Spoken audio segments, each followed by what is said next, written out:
حضور سید عالم صلی اللہ تعالیٰ علیہ وسلم نے ارشاد فرمایا، اللہ تعالیٰ اس شخص کے چہرے کو رونق سے دوبالا کر دے جس نے ہماری کسی حدیث کو یاد کیا، یاد رکھا اور پھر آگے پہنچا دیا۔ کتنا راضی ہیں نبی پاک اس شخص سے۔ حضور اس کے لیے دعا دے رہے ہیں کہ اللہ اس شخص کے چہرے کو تر و تازہ رکھنا، بارونق رکھنا، اس پر اپنی رحمت فرمانا جو ہماری باتیں سنتا ہے اور پھر آگے ان کا ابلاغ کر، بڑے غور کے ساتھ، بڑی توجہ کے ساتھ، بڑے انہماک کے ساتھ۔ اگر ناراض نہ ہوں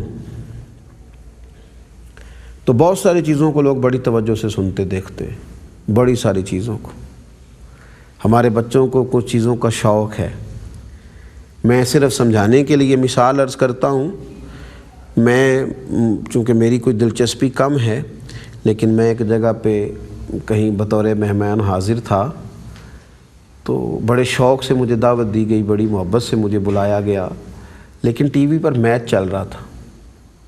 تو مجھے پانی دے کر ٹیبل پر بٹھا کے کہا گیا ناراض نہ ہوئیے گا، بس تھوڑا سا رہ گیا ہے۔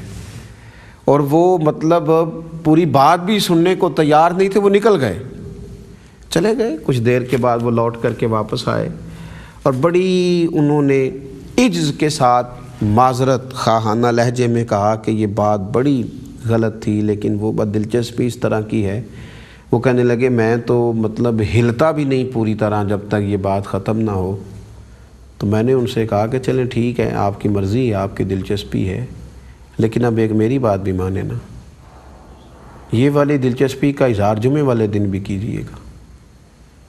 اگر آپ نے آنے والے مہمان کے بارے میں بھی یہ ذہن بنایا، اگرچہ میرا محبت کا رشتہ تھا، میرے دل میں کوئی بوجھ نہیں بنا، لیکن میں نے ان کو سمجھایا، میں نے کہا کہ جمعے والے دن بھی ذرا اس دلچسپی کا اظہار کرنا نا، جب میرے نبی پاک کی حدیث بیان ہو رہی ہو، جب حضور کا ذکر پاک ہو رہا ہو، جب قرآن مجید کی آیات کی تفسیر بیان ہو رہی ہو، تو پھر بھی ذرا اپنے دل کو کھولنا اور ذرا کہنا، سب سے ذرا کہنا، موبائل سے ذرا کہنا، میسیج سے کہ اللہ رسول کی بات ہو رہی ہے، اس میں تو آنکھ بھی جھپکنا پسند نہیں کرتا، میں تو پورے ذوق سے، اس لیے کہ وہ ایک دنیا کی جو کھیل کی بات ہو رہی ہے، اگر اتنی دلچسپی ہے تو خدا را امت کو سمجھنا چاہیے پھر قرآن پاک کی تعلیم سے کتنی دلچسپی ہونی چاہیے تھی، پھر حضور کی احادیث کے ابلاغ سے، حفظ سے، یاد کرنے سے، سننے کے ساتھ کس قدر زیادہ ہمارا ذوق ہونا چاہیے تھا۔ لیکن چونکہ مفت میں دین کا علم ملتا ہے،